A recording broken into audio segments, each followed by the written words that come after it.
ወይዘሮ ሮዛ ኡመር የሐረሪ ክልል ምክትል ፕሬዝዳንትና የክልሉ ፕሬዝዳንት ተወካይ፣ ክብርት ሸዊት ሻንካ የኢፌዴሪ ባህልና ስፖርት ሚኒስትር፣ ክቡር አቶ እውነቱ ዋለነ በኢፌዴሪ ሕዝብ ተወካዮች ምክር ቤት የዲሞክራሲ ጉዳዮች ቋሚ ኮሚቴ ሰብሳቢ፣ ክብርት ወይዘሮ ወርቀሰሙ ማሞ በኢፌዴሪ ሕዝብ ተወካዮች ምክር ቤት የጤና ባህል ስፖርትና ባህላዊ ልማት ቋሚ ኮሚቴ ሰብሳቢ፣ ክቡር አቶ መሳፍንት ተፈራ የኢትዮጵያ ፕሬስ ድርጅት ዋና ስራ አስፈጻሚ፣ የተከበራችሁ የኢፌዴሪ ሕዝብ ተወካዮች ምክር ቤት አመራርና አባላት፣ ክቡራን ሚኒስትር ዴኤታዎች፣ የሃይማኖት አባቶች፣ የሀገር ሽማግሌዎች፣ የፌዴራልና የክልል አመራሮች፣ ምሁራን፣ የኪነ ጥበብ እና የስፖርት ባለሙያዎች፣ የነገ ሀገር ተረካቢ የሆናችሁ ተማሪዎች፣ የሚዲያ አካላት፣ ሁሉም ፕሮቶኮል እንደተጠበቀ ክቡራንና ክቡራት የዚህ ታላቅ መርሃ ግብር ተሳታፊዎች እንኳን ፍቅር የነገሰባት ታሪካዊቷ ሐረር ከተማ በደህና መጣችሁ። ክቡራንና ክቡራት ዛሬ በሚኖረን መርሃ ግብር የእንኳን ደህና መጣችሁ ንግግር ስለ አብሮነት የሚያወሱን የኪነ ጥበብና ዶክመንተሪ ስራዎች የፓናል ውይይት ጊዜያቸውን ጠብቆ ይቀርባሉ። ሁሉም ፕሮግራም የእናንተን የነቃ ተሳትፎ ይፈልጋል። ከዚህ በመቀጠል የዛሬውን መርሃ ግብር የእንኳን ደህና መጣችሁ ንግግር የሚያቀርቡልን የሐረሪ ክልል ምክትል ፕሬዝዳንት ወይዘሮ ሮዛ ኡመር ይሆናሉ። እሳቸውን በክብር ወደ መድረክ ሸኙልኝ። እንኳን ወደ ሰላም ከተማ የሆነችው ወደ ሐረር ከተማ በሰላም መጣችሁ። በገነጋ አንዱፍተን በተለያዩ ባህል፣ ቋንቋ፣ ሃይማኖትና ብዙሃ ማንነት ያለን እኛ ኢትዮጵያውያን በጋራ ለምንገነባው ህብረ ብሔራዊ የሆነ አገረ መንግስት ንግግር፣ ውይይት እና ምክክር ባህላችን ሊሆን የሚገባ ጉዳዮች ናቸው። ኢትዮጵያም በሀገራችን ጉዳይ ላይ በጠረጴዛ ዙሪያ በሰለጠነ መንገድ መነጋገር፣ መመካከር፣ መወያየት እና መመካከር ይኖርባቸዋል። በመሆኑም ዛሬ አብሮነት የብዙሃ ባህልና የሰላም ተምሳሌት በሆነችው በሐረር ከተማ የኢትዮጵያ ፕሬስ ያዘጋጀው የባህል የስፖርት ኪነ ጥበብ ለአብሮነት ስለ ኢትዮጵያ የተሰኘው የፓናል ውይይት የወል ትርክት የሚገነባበት መድረክ በመመቻቸት በሀገር የውይይት ምክክር ባህላችን እንዲዳብር ነው። እኛ ኢትዮጵያውያን ባለብዙ ባህል፣ ቋንቋ፣ ሃይማኖትና የተለያዩ የማንነታችን መገለጫ አሉን። በሰላም እና በአንድነት በጋራ ለመኖር አንዳችን ያለ አንዳችን እሴት እውቅና፣ አክብሮት እና ተላምደን በአብሮነት ለዘመናት ኖረናል። ለዚህ ምክክር ጥሩ ብትባሉ ሐረር ትሆናለች። ሐረር ቀደምት ስልጣኔ ጮራ የፈነጠቀባት ለሺህ ዓመታት ከቅርብም ከሩቅም የመጡ ህዝቦች በአብሮነት ተከባብረው ተዋደው የሚኖሩባት የሰላም ከተማ መሆኗ ተመራጭ ያደርጋታል። የሐረር የሰላም ከተማ ብቻ አይደለችም፣ በዩኔስኮ የዓለም ቅርስ የተመዘገበች የምትጎበኝ ክፍት ሙዚየም ናት። ክብርት ወይዘሮ ሮዛን እጅግ በጣም አድርገን እናመሰግናለን። ባህል የሀገር ነፍስ ነው፣ ጥበብ ድምፁ ነው፣ ስፖርት ደግሞ የልብ ትርታ ነው። እነዚህ ሶስት ኃይሎች አንድ ላይ ሲሰባሰቡ ጠንካራ አንድነቷ የተጠበቀ ኢትዮጵያን ይቀርጻሉ።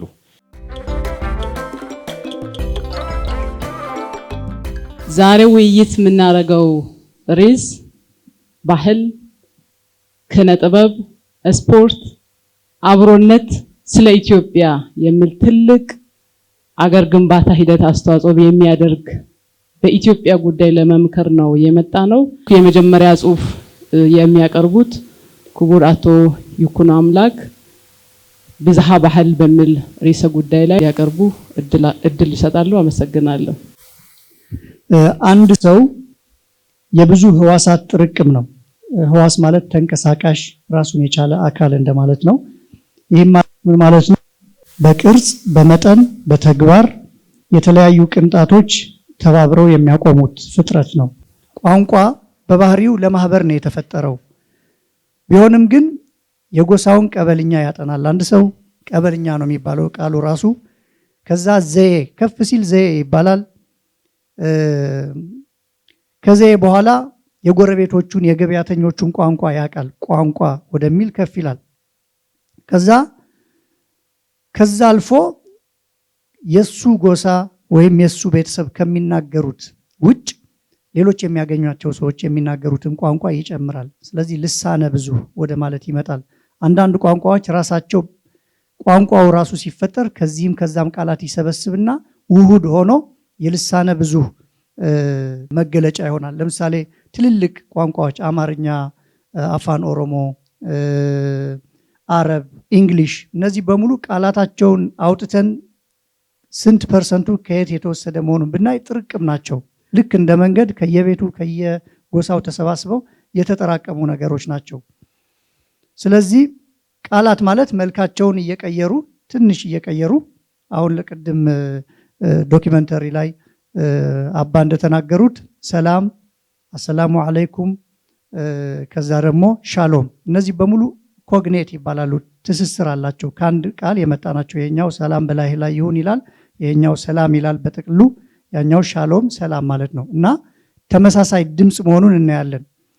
ስለዚህ ቋንቋ ምን ማለት ነው?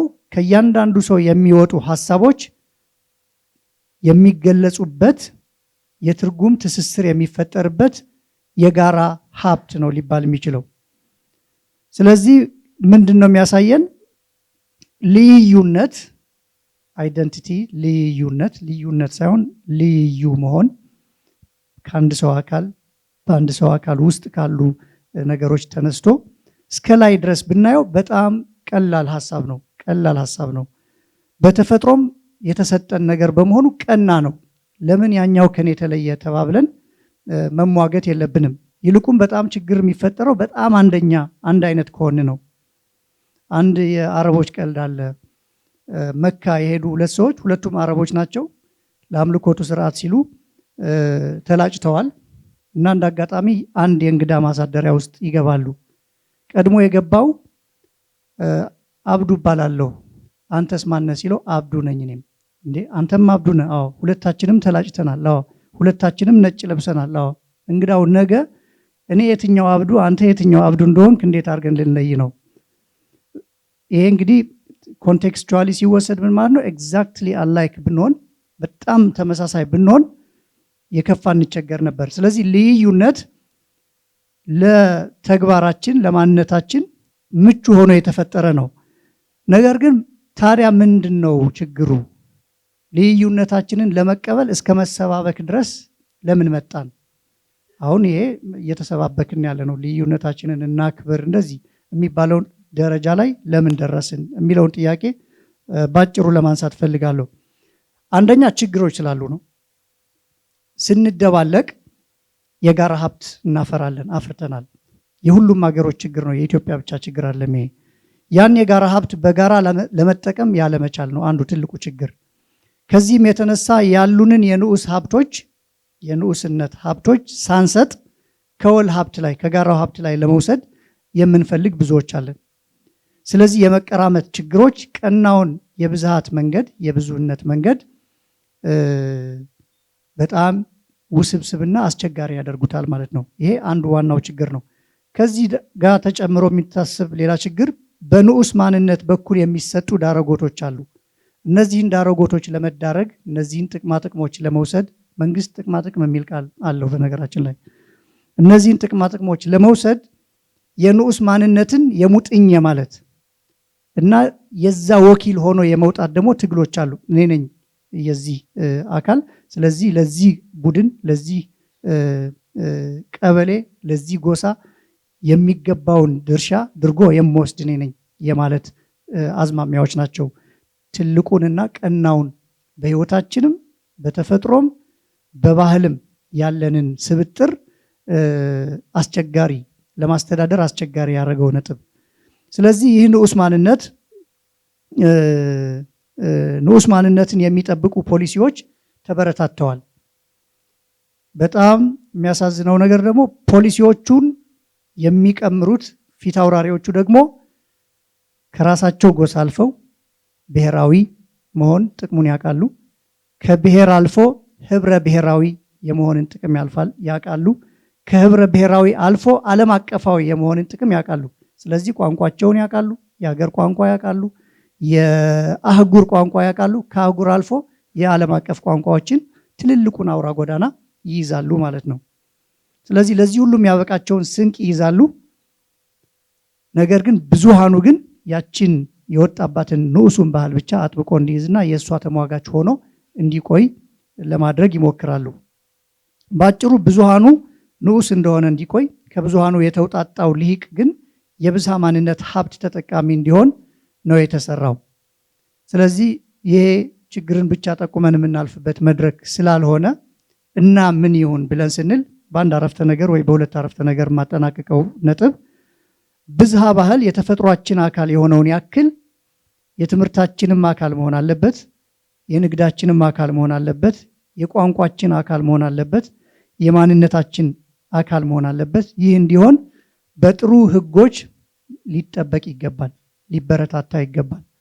ትምህርት በብዙ ቋንቋ ሊሰጥ የሚችልበት፣ አንድ ልጅነቱን በብዙ ጨዋታ ከሚያሳልፈው ብዙ ቋንቋን አብሮ በመማር ጨዋታውም ሳይቀነስ ሊያሳልፈው እንዲችል የሚያስችል ስርዓተ ትምህርት ሊኖረን ይችላል ብዬ አስባለሁ። ሁለተኛው በብዝሃ ባህል እሳቤ መሰረት ይህ ሐሳብ ከብዙ ሐሳቦች አንዱ እንጂ አሁን እኔ የሰጠሁት ብቸኛው አዋጭ መንገድ እንዳልሆነ ልብ እንዲባል ያስፈልጋል። አመሰግናለሁ። እጅግ በጣም አድርገን እናመሰግናለን። የሁለተኛውን ጽሁፍ የሚያቀርቡልን ክቡር ዶክተር እዝራ አባተ ይሆናሉ። አርቱ በዚህ ሶሳይቲ ውስጥ ሊኖረው የሚችለው ሚና ምንድን ነው ብለን ስናስብ በጣም ብዙ ሚናዎች አሉት። ለምሳሌ እኔ በጣም የሚመቸኝ አንድ የሆነ አሜሪካን ጃፓናዊ ያለ ዮዮማ የሚባል ቼሊስት ምን ያደርጋል መሰላችሁ? የተለያዩ ሀገር ሰዎችን ተገናኝተው የማያውቁ አንደኛውን ከህንድ፣ አንደኛውን ከአፍጋኒስታን፣ አንደኛውን ከአረቡ፣ አንደኛውን ከአፍሪካ ከምናምን ያደርጋል። ተገናኝተው አያውቁም። ቁጭ ይሉና እሱ ሙዚቃውን ይዛል፣ ሙዚቃ ፕሮዲውስ ያደርጋሉ፣ ሀሳብ ይቀያየራሉ ማለት ነው። ተገናኝተው ኮመን የሆነ ነገር ይፈልጋሉ ማለት ነው። ሌላኛው ደግሞ በዓለም ላይ በጣም ዝነኛ የሆነ አንድ ትልቅ ሰው አለ። ብዙ ጊዜ ስለሱ አወራለሁ። ፒያኒስት ነው፣ ኮንዳክተር ነው። የአረብና የእስራኤሎችን ጦርነት ታውቃላችሁ አይደለም? አብሮ አይቀመጡም። ምን ያደርጋል ግን እሱ ሙዚቀኞችን ያወጣል። አረቦችን፣ እስራኤሎችን አብሮ ያስቀምጥና ሙዚቃ ፕሮዲውስ ያደርጋል። ከነሱ ፕሮዲውስ የሚደረገው ነገር ከሁለቱ የሚወጣው ምርጥ የሆነ ነገር ዓለምን የሚያንቀሳቅስ ነገር ነው።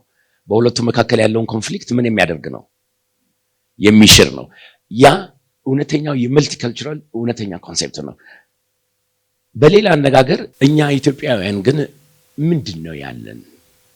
በእንደዚህ አይነት ሁኔታ እኛስ ትልቅ ነገር አለን ወይ? እኔ የምሄደው ወደ ኋላ ነው፣ አክሱማይት ሲቪላይዜሽን።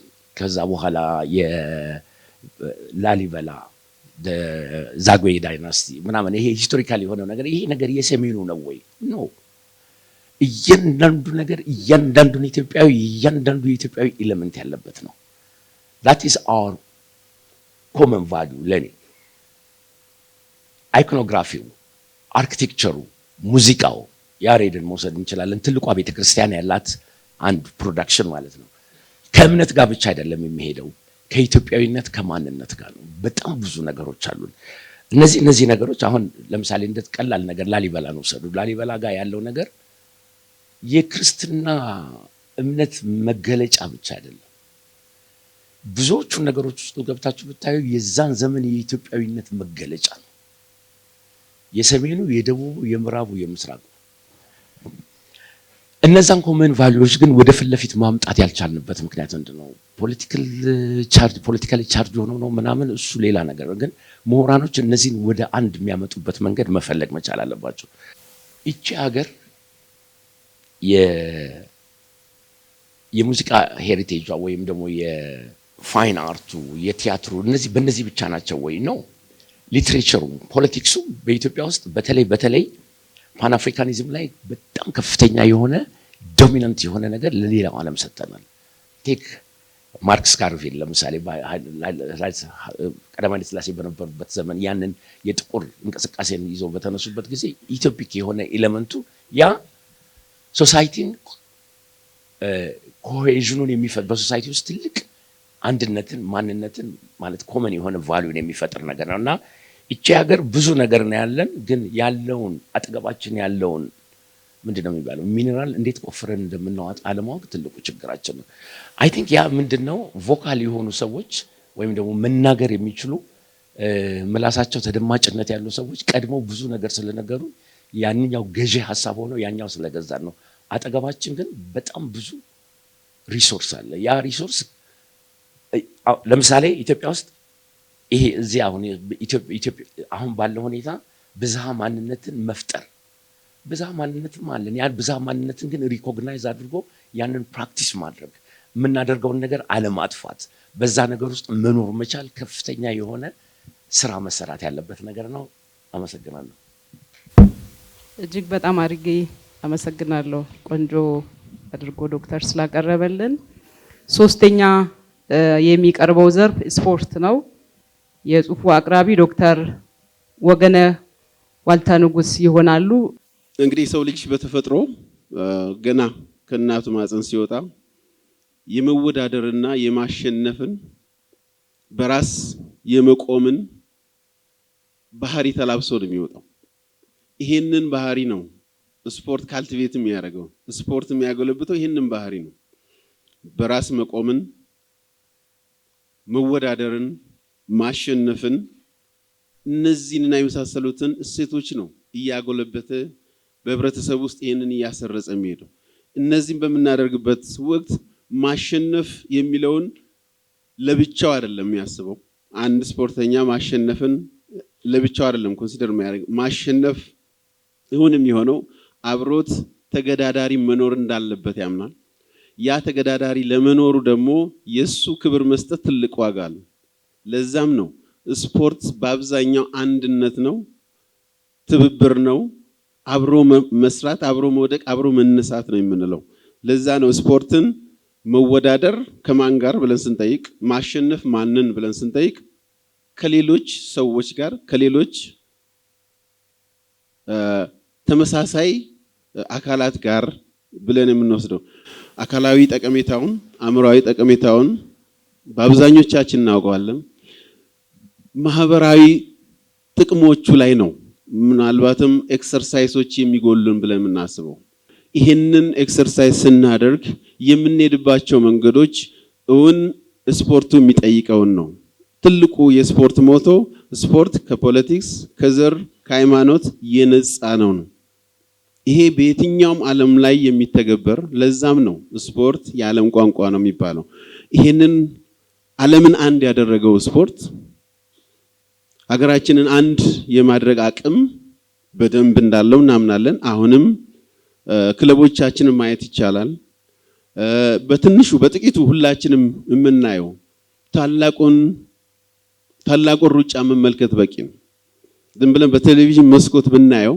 ተመሳሳይ ማሊያ የለበሰ ሁሉም ለማሸነፍ የሚሮጥበት ነገር ግን ሁሉም የሚያሸንፍበት ማለት ስፖርት ጤናማ ህብረተሰብ ከመገንባት በዘለለ ህብረተሰቡን ስሜት መቆጣጠር ይቻላል ራሱን የሚገዛ ህብረተሰብ መገንባት ይቻላል የሌሎች ስሜቶችን የሚረዳ ዜጋን ከማፍራት አንፃር ስፖርት ትልቁን ሚና ይጫወታል ስፖርት በማህበረሰብ ውስጥ የውድድር ባህሪ ለመፍጠር ትልቅ ሚና ይጫወታል ጤናማ ውድድርን ማሸነፍ መሸነፍን ተሸንፎ በጸጋ መቀበልን ለህግ መገዛትን ለውሳኔዎች ተገዢ መሆንን በህግና በስርዓት መመራትን የምንማርበት በስፖርት ነው ለዛም ነው ህፃናት ከቅድመ ትምህርት ጀምሮ እስከ ላይ ድረስ እነዚህ ነገሮች ሌላው የህብረተሰብ ክፍል አንድን የህብረተሰብ ክፍል የሚወክሉ የስፖርት ቡድኖች አትሌቶች የሚያመጡት ውጤት የህብረተሰብ ክፍሎች በእነሱ ዙሪያ እንዲሰበሰቡና አንድነታቸውን እንዲያጠናክሩ የሚያስችል ኃይል አላቸው እንበልና በቅርቡ አንድ ለተወሰነ ኮርስ ወደ ኤሽያ ሄጄ ነበርና ኡበር የሚሰጠኝ ሰውዬ where are you from ሲለኝ I'm from ኢትዮጵያ አበበ ቢቂላ እኔ ያለኝ በመጀመሪያ ማለት this is the power of sport ማለት አትሌቶቻችን ድል አድርገው ሲመጡ ማንም ኢትዮጵያዊ በየቤቱ ሐሴት ማያደርግ የለም ይሄ ምን ያህል ወደ ታች ወርዶ ኤክሰርሳይዝ እየተደረገ ነው። ምን ያህል ለህፃናቶቹ በዚህ ልክ እየተገነዘብን ነው? በተለይም ለህፃናትና ወጣቶች ላይ የሚደረገው የስፖርት አሰጣጡ ህብረ ብሔራዊነትን፣ አንድነትን፣ እነዚህ ነገሮችን የሚሰብኩ መሆን ይኖርባቸዋል የሚል እምነት አለ። በመጨረሻም እንደ ምናልባትም እንደ ጥያቄም ሳይሆን እንደ መወያያ ነጥብ፣ ስለዚህ ይህን የስፖርት እሴት እንዴት ለሀገር ግንባታ እንጠቀምበት፣ እንዴት ህብረ ብሔራዊን ኤክሰርሳይዝ ከማድረግ አንፃር እንጠቀምበት የሚሉትን ላይ በኋላ ምናልባትም በውይይት የምናዳብር ይሆናል ብዬ አስባለሁ። አመሰግናለሁ። እሺ ዶክተር ወገነን እጅግ በጣም አድርገን እናመሰግናለን። የመጨረሻ ጽሁፍ የሚያቀርበው ክቡር ኡስታዝ አቡባክር ይሆናሉ። የሚያቀርቡበት ርዕስ አብሮነት ነው። ሰላም አለይኩም ወራህመቱላሂ ወበረካቱ። እንደምን ዋላችሁ? በአረቦች በአባቶቹ ክብር የሚመጻደቅ ሰው ምን ይላሉ መሰላችሁ? ዘፍተከረ ቢአበለሁም ሸረፉም ፈቁልና ሰደቅት ይላሉ። በአባቶቹ ክብር የሚመጻደቅን ሰው በእርግጥ እውነት ተናገርክ፣ ግን ምንኛ መጥፎ ልጅ ወለዱ ነው የምንለው እነሱን ካልመሰልክ ይላሉ። በታሪካችንም ውስጥ ስናይ አድዋ ከሐረር የወጣ ገንዘብ ለአድዋ ጦርነት ላይ ድርሻ ባይኖረው አድዋ ላይ ድል እናደርግ ነበር? የአባ ጅፋር አስተዋጽኦ ባይኖር፣ ከወሎ የመጡት ከያቅጣጫ የመጡት ሰዎቻችን ባይኖሩ፣ የሁሉም ተዋጽኦ ባይኖር ድል እናደርግ ነበር? የኦሮሞ ፈረሰኞች ባይኖሩ ድል እናደርግ ነበር? ብቻችን እኮ አልነበረም። ማንነታችን ካለን የውስጣዊ ልዩነታችን ሁልጊዜ እንደ ሀገር እየተደበላለቀብን አለ ብዬ የማስበው እኔ ይሄ አንድ አይነትና አንድነት የሚባለው ነገር በፍጹም አንድ አይነት መሆን አንችልም። የተፈለገው ግን ባለን ልዩነት ቅድም መጀመሪያው ጽሁፍ አቅራቢም ሲያቀርብልን እንደነበረው መንታዎች እኮ ይለያያሉ አይደለም? መንታ ሆነው ተወልዶ አንድ ቤተሰብ ላይ የተለያየ ባህሪያቶች አሉ። ቅድም የተባለው የተለያየ አካላታችን ላይ የተለያየ ስራ ያላቸው የአካል ክፍሎች አሉን፣ ግን በአንድ ሰውነት ላይ መኖር ችለዋል። በአንድ ሰውነት ላይ መኖር ከቻሉ የተለያየ ስራ ያላቸው አካሎች ይቻላል ማለት ነው። አንድነቱ ይቻላል ማለት ነው። አብሮነቱ በአብሮነት ውጤት ለማምጣት በአብሮነት የተሻለ ነገር ለመስራት እነዛን ነገሮች አንድ አይነት መሆን አለብን ሳይሆን ባለን ልዩነት ውስጥ ተከባብረን እንዴት አንድ መሆን እንችላለን፣ አንዱ ሌላውን እውቅና ሰጥቶ እንዴት አንድ ላይ መኖር እንችላለን ነው ያ ዛሬ ያቃተን እየመጣው እየተፈተን ያለንበት በፈተና ውስጥ ያለፍንበት ያለ ጉዳይ ስለሆነ እሱን በትክክል ችግሮቹን ማየት መፈተሽ ያው እውነት መነጋገር ነው፣ አማራጭ ነው። እኔ ያው ከወሎ ነው መሰረቴ። ብዙ ጊዜ የወሎ አባቶች የሚናገሩት ነገር እናገራለሁ። እኛ ሀገር ሼክ ጫሊ የሚባሉ አንድ ትልቅ አባት ነበሩ፣ ረህመቱላህ ዐለይሂ አልፈዋል። ሌላው ደሴ አካባቢ የሚኖሩ ሻህ ሐምዛ ቦሩ የሚባሉ ሰው ነበሩ። ሁለቱም ትልልቅ አባቶች ናቸው። በአንድ ወቅት ተገናኝተው ለመጀመሪያ ጊዜ ሲገናኙ ሁለቱም ተጫዋቾች ናቸው። እንዴ አንተ ነህ ሻህ ሐምዛ አሏቸው። እኔ ነኝ። ተጫዋች ነህ ሲባል ሰምተናል፣ እስቲ ያጫውተን አሏቸው። አይነሽ ቸርቻሪ እኮ ጅምላ ነጋዴ ፊት ብዙ አይናገርም አሏቸው። እርስዎ ፊት እንዴት ብዬ ብዙ አወራለሁ አሏቸው። እውነትም ተጫዋች ነህ አሏቸው።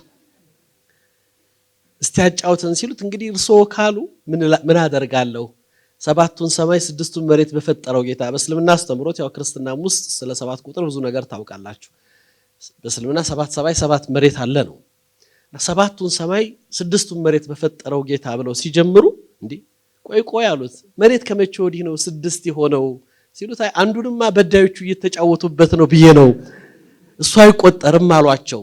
ማለት ፈቅደን ከሰጠን ጥፋቱ እንዲሰፋ ችግሩ እንዲበረታ ዛሬ ጥቂት ሶሻል ሚዲያው ላይ እንግዲህ ከፍቶ እጃችን ላይ ቀረበና በእያንዳንዱ ነገር ከትንሽ እስከ ትልቅ በእጁ በሚያየው ነገር እንዲገዛ አድርገን ጥፋቱ እንዲጎላ መልካሙ እንዲያንስ ሐሳብ ያላቸው እንዲቀጭጩ ትልቅ ስራ ያላቸው ታሪክ ያላቸው ሰዎች ከመድረኩ እንዲጠፉ ሆኖ ምናልባት ለሞዴልነት አይደለም ለመሰማት የማይችሉ ሰዎች ፊት ለፊት እንዲወጡ እድል ሰጠንኛ። ያ ነገር ብዙ ነገር ሸረሸረው እንጂ እውነታው ታሪካችን ይሄ አይደለም፣ የኛ መሰረታችንም ይሄ አይደለም፣ ስሪታችንም ይሄ አይደለም። በሁለንተናዊ ማንነታችን ቅድም እንዳልኩት ሃይማኖታዊ መሰረት ያለን ህዝቦች ነን። እምነቶቻችን ምን እንደሚያስተምሩ ይታወቃሉ። እነዛ ከምንም ነገር በላይ መከባበርን፣ መተሳሰብን፣ እውቅና መሰጣጣትንና አብሮነትን በስዕል ከምናያቸው በቪዲዮ ከምንገልጻቸው የበለጠ ህይወታችን ያስገድደናል። እኔ አንድ እንደ እስልምና እምነት ተከታይ ነብዩ መሐመድ ሰለላሁ ዐለይሂ ወሰለም ሲያስተምሩ ጎረቤቱ ተርቦሱ የጠገበ ሰው አማኝ አይደለም ይላሉ። ጎረቤቱ ነው ያሉት። ጎረቤት ማለት እኔ ጎረቤቴ በዚህ ክርስቲያን ነው፣ በዚህ ሙስሊም ነው፣ በዚህ የተለያየ እምነት የሌለውም ሰው ሊሆን ይችላል። ግዴታ የኔ ጉርብትና የያዘ ሰው እኔ ጋር መብት አለው። ላከብረው፣ ችግሩን ልጋራው፣ ደስታውን ልካፈለው፣ አብሬው ልሆን ታዝዣለሁ። ይሄንን መርህ ካላከበርኩ እምነቴ ጥርጥር ውስጥ ነው ያለው። ለዚህ ነው ዛሬ ቁጥሩ ይነገራል። አማኝ የሆነ ሀገር ተብሎ መፈተሽ ያለበት ቁጥር ነው። በትክክል ነን ወይ? አምነን ነው ይሄን ያደረግነው? ባናምን ምን ልንሆን ነበር? አማኝ ተብለን ነው ይሄ ማንነታችን የተገለጸ የወጣው? ባይሆንስ ምንድነው ልናደርግ የምንችለው የሚለውን ነገር ነበር ማየት ይፈልጋል። ለዛ ይሄ የአብሮነት መሰረትን ስናይ አብሮነታችን ታሪካዊ የሆነ ኢትዮጵያዊ መገለጫችን ትልቅ እሴታችን የምንኮራበት ነው። ወደሱ እንምጣ ነው አሁን የሚወራው ስለዚች ስለ ኢትዮጵያ ስለሆነ አሁንም ፈተና ሆኖብን ዛሬ አሜሪካኖች እንግዲህ ከብዙ ማንነታቸው ከተለያየ ማንነታቸው አንድ ሀገር ትልቅ ሀገር መስርተው አሜሪካ ውስጥ ችግር በተፈጠረ ቁጥር ስለ አሜሪካዊነት አይነጋገሩም። ያስገደደን ለሌላ አስተማሪ የሚሆን ማንነት የነበረን ኢትዮጵያዊነት በብዙ ብዝሃነታችን ብዙ ሞዴል የምንሆነው ያ ፈተና ላይ እንዲወድቅ ስለተፈለገ ነው። የረሳነውን ትውስታ ለማንሳት ኢትዮጵያዊነት ይሄ አይደለም መገለጫው እያል ለማስታወስ ሰዎች እንዲያስቡትና እንዲያዩት ግድ ሆኖ መድረክ መፈጠር ያስፈልገው ይሄን ስሜት ነው። ከዚህ አንፃር መሰረታችን ያ ከሆነ ስሪታችን ያ ከሆነ አብሮነትን ስናስብ ይሄ መከባበር ምንድነው? አብሮነት ብለን ስናስብ የጋራ የሆነ አብሮን ልንሄድበት የምንችል የሰፋ ነገር አለን። ዛሬኛ ጠባቡን ስለመረጥን ነው ከኔ ውጭ እንዳይቀበል እየዘጋሁት ነው። እዚህ ውስጥ ጠቦናል፣ ሰፊ ቦታ ለኛ ጠቦን እየቀነስና ያለ ነው። አንፈልግም ብለን እያወጣና ያለ ነው፣ እየገፋና ያለ ነው። ይሄ ቦታው ለሁሉም ይበቃል የሚለውን ሐሳብ መያዝ፣ ሌላን መቀበል፣ እውቅና መስጠት ይሄው ነው አብሮነት። ለኔ ይገባኛል ብዬ የማስበው እቺ መሬት በጋራ እኔ እናንተን አብቅላናለች። ላንተ እናት ለሌላው እንጀራ እናት አይደለች። ሁላችንም የዚች ሀገር ልጆች ነን። ስለ አንዱ መብት መጨነቅ ስለ ሌላው መጨነቅ ነው ብዬ አስባለሁ። አንዱ እንዲከበር ማሰብ ስለ ሌላው መከበር መገለጫ ማሳያ ነው ብዬ አስባለሁ። ይሄንን እንዴት ነው የምንሰራው? ሌላው ወንድሜ እየተበደለ ሌላው በማንነቱ በአስተሳሰቡ በእምነቱ በባህሉ በሴቱ እየተወጋ እኔ ተከብሬ የምኖርባት ሀገር ትኖራለች ብሎ ማሰብ ስህተት ነው። ያለን በጣም ብዙ ነገር አለ። ያንን መጠበቅ እንዴት እንችላለን የሚለው መሰረታዊ ጉዳይ ስለሆነ ይሄ ፍትሃዊነት በስልምና አስተምሮት ፍትሃዊ ሁኑ ይላል አላህ በቁርአን ውስጥ። በራሳችሁም ላይ ቢሆን አንዳንድ ጊዜ ለኛ የሚገባውን ለሌላው ለመንሳት ስንፈልግ ነውና ብዙ የምንጣረሰው እርስ በርስ የምንጋጨው ወጣ ገባዎቹ የሚበዙት እሱን በሌላው ገጽታው ማየት ይፈልጋል ብዬ አስባለሁ። እንግዲህ ሐሳቦቹን ከመጠቅለል አንፃር ወደ ማጠቃላይ ሐሳብ መሄድ ስላለብኝ አርስቱ በጣም ትልቅ ነው። በትንሽ መድረኮች የምናወራው አይደለም። ጉዳዩም በመድረክ እንድናወራው የተሰጠን ነው ብዬ አላምንም። ከፈጣሪ እንድንኖረው የተፈለገ ስለሆነ አሁን መኖሩ እየቀጨጨ ስለመጣ እየጠፋብን ስለመጣ ለመተዋወስ ካልሆነ በስተቀር የታሪክ መልካም ትውስታችንን አገር የምንገነባበት ራሳችን የምናሳድግበት ነው። ዛሬ ግን እኛ ከመልካሙን ትተን መጥፎውን ትውስታ እያነሳን እኮ ነው። ለዛውም እኛ የታሪኩ አካል ባልሆንበት ጉዳይ ውስጥ በትናንት ታሪክ ውስጥ ባልሰራ ነውና የታሪኩ አካል ባልሆንበት ጉዳይ ውስጥ ስለመገዳደል የምናስብበት ይሄን እንዴት አክሞ ይሄን እንዴት ለበጎ እንጠቀመው የሚለውን ነገር ማየትና ማሰብ ይፈልጋል። እኔ ነገን አብሮነታችንን ለማስቀጠል አንዱና ወሳኙ ነው ብዬ የማምነው ነጋችንን የተሻለ ለማድረግ በሚኖረን ራዕይ ላይ የተመሰረተ ነው ብዬ አስባለሁ። ነገ እንዲህ እንዲሆን እንፈልጋለን ብለን ስናስብ ለራሳችን ለልጆቻችን ለትውልዱ ይሄ ይሁን ብለን ስናስብ የሆነ የጋራ የሆነ ነገ ሲኖረን ግዴታ አንድ ሀገር ላይ የምንኖርሰውን አብረን በተስማማንበት ሐሳብ ካልሆነ ያንን ነገር ኡን ማድረግ ስለማንችል ወደዛ መምጣት አለብን። ስለዚህ ምንድናቸው እነሱ ነገሮች እንዲመጡ ሊያደርጉን የሚችሉን? አንድ የሆነ አገራዊ የጋራ ጥቅም አለን። አገር ስታድግ ስትለማ እንደ ሀገር የምንጠቀመው። ሁለተኛ እሴት አለን። ትናንት የሆነ ሃይማኖታዊ ባህላዊ እሴቶቻችን ብዙ ማሳያ የሆኑ እሴቶቻችን አለን። ሶስተኛ ማንነት አለን። ሁላችንም የተሰጠን ከተፈጥሮ ጋር የተሰጠን ማንነት አለ። ያ ማንነታችን ነው።